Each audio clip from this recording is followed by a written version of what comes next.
Hello, this is Jack from tofluency.com and welcome to this English lesson where I'm going to tell the story about the time we nearly moved to New York. And be sure to click the link in the description that will take you to the lesson notes.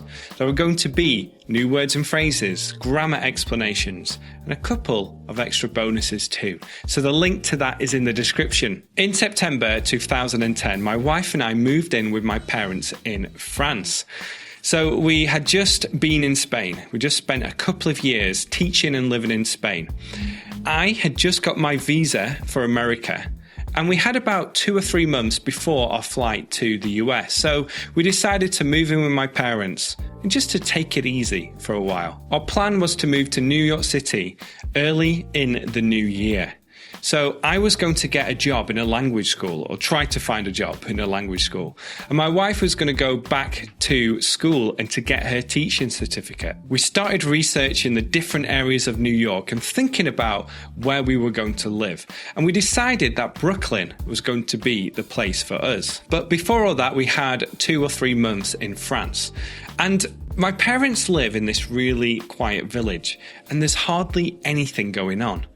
I think there's one bar in the village which isn't there anymore, and it didn't ever seem to be open when we were there. So in terms of excitement, it wasn't that great, but it was beautiful. And we actually enjoyed how quiet it was. We enjoyed the peace and quiet, especially after living in Spain for 2 years where everything seemed to be really noisy. And one of our favorite things to do during those 2 months was to walk through this farm to a local bakery. En français, la pâtisserie. And it was on one of these walks when we started to doubt moving to New York. We started to think that maybe this wasn't going to be the best thing for us. And before we had made that decision, before we were set on New York, we actually had a short list of different places, including Portland in Oregon, Austin, Texas, and Asheville, North Carolina. In fact, Asheville was our number one choice for a couple of years before we made the change to New York. And we started to weigh up our options again. We started to think about whether New York or Asheville would be the place for us. On one hand, we had New York, the big city. It was exciting.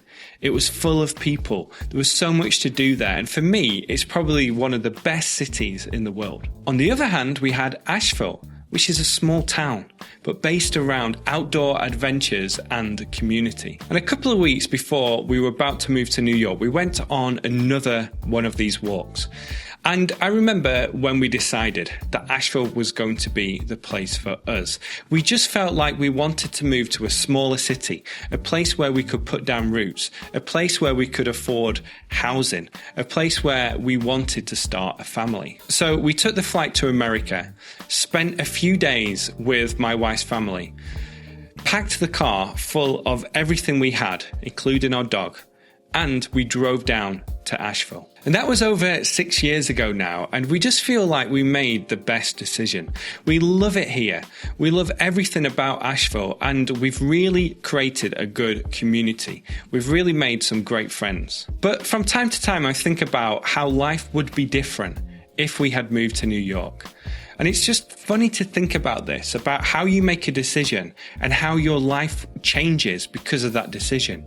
And to think about what would be different if you had made a different decision instead. And it made me realize that there's no perfect place.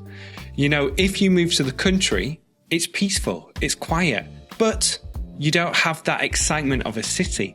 Whereas if you move to a big city, you have that excitement, but it's really noisy. And with all this in mind, I've got a question for you. If you could move anywhere in the world, where would you move to and why?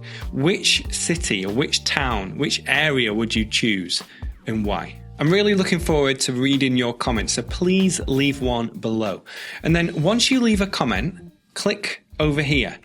That will give you access to the lesson notes, the grammar and the vocabulary that I used in this lesson. And you can also get my book for free too. So thank you for watching this lesson. I hope it has given you some good listening practice.